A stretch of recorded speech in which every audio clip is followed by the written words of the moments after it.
খালি গায়ে উজু করলে হবে কিনা, শার্টের হাতা ভাঁজ করে নামাজ পড়লে নামাজ হবে কিনা, মেয়েরা মাথায় কাপড় ছাড়া উজু করলে কি উজু হবে, স্বামীর পকেট থেকে না বলে টাকা নিলে কি ওইটা চুরি করা হবে, অনেক সময় বই খাতা কলম ইত্যাদির উপর অসাবধানতায় পা লেগে যায়, সেক্ষেত্রে করণীয় কি, মোবাইলে কোরআন অ্যাপ থাকা অবস্থায় মোবাইল নিয়ে বাথরুমে অথবা নাপাক স্থানে যাওয়া যাবে কিনা, শনিবার ও বুধবারে নখ চুল কাটা কি না যায়, অমুসলিম মারা গেলে কি ইন্না লিল্লাহি ওয়া ইন্না ইলাইহি রাজিউন পড়া যাবে, ওযু ছাড়া মোবাইল থেকে কোরআন পড়া যাবে কিনা, প্যান্ট শার্ট নাকি খ্রিস্টানদের পোশাক, কেউ কেউ বলে এই পোশাকে নামাজ হয় না।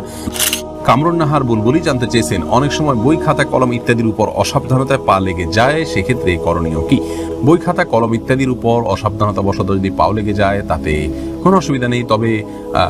জ্ঞানের একটি উপকরণ হিসাবে অশ্রদ্ধা না হয় সেমনটি আমাদের করা উচিত, বিধায় ইচ্ছাকৃতভাবে এমনটি করা উচিত নয়, কখনো হয়ে গেলে খুব দ্রুততার সাথে সেটাকে যথাযোগ্য জায়গায় রাখা উচিত এবং পায়ে সরিয়ে রাখা উচিত, এর বাইরে ওইটাকে ছুঁয়ে সালাম করতে হবে এমন কোনো কথা নেই, বাধ্যবাধকতা নেই।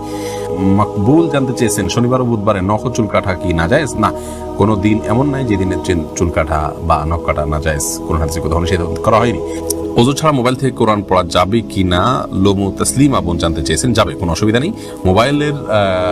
মধ্যে যে কোরআন থাকে এটাকে ওযু ছাড়া ধরা যায়, কারণ এটা মূল কোরআন নয়, এটা আপনার সফট কপি, এটাকে আসলে ধরা যায় না, উপরে গ্লাসও আছে, অতএব এটা হাত দিয়ে পড়তে পারেন, কোনো অসুবিধা নেই। আবু জাফর জানতে চেয়েছেন, প্যান্ট শার্ট নাকি খ্রিস্টানদের পোশাক, কেউ কেউ বলে এই পোশাকে নামাজ হয় না, এই পোশাকে নামাজ হয় না, এটি সম্পূর্ণ ভিত্তিহীন কথা, প্যান্ট শার্টে নামাজ হবে না, কোরআন হাদিসের কোথাও এরকম কোনো কথা বলা হয়নি, আর এটাকে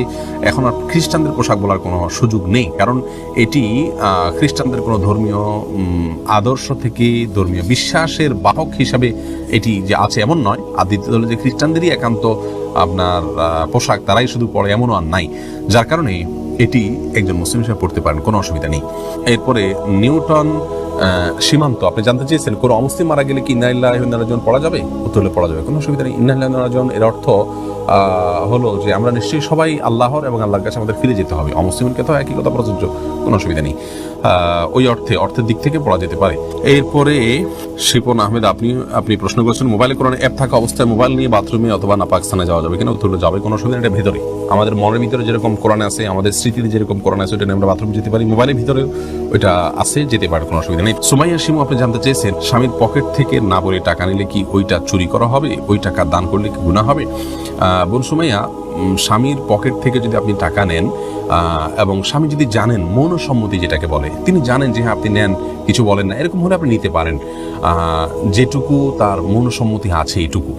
আর যদি তার মনোসম্মতি না থাকে, এটা মানে একেবারে নিয়মতান্ত্রিক যেটাকে চুরি বলা হয়, সেটাই যদি হয় তাহলে সেটা আপনার জন্য জায়েজ হবে না, যদি তিনি আপনার ভরণ পোষণ এবং মৌলিক যে চাহিদা আপনার বা আপনার অধিকার, চাহিদা না, আপনার যে অধিকার আছে সেটা তিনি আদায় করে থাকেন, তাহলে সেক্ষেত্রে আপনি তার পকেট থেকে আর টাকা নিতে পারবেন না যদি তার সম্মতি না থাকে। আর যদি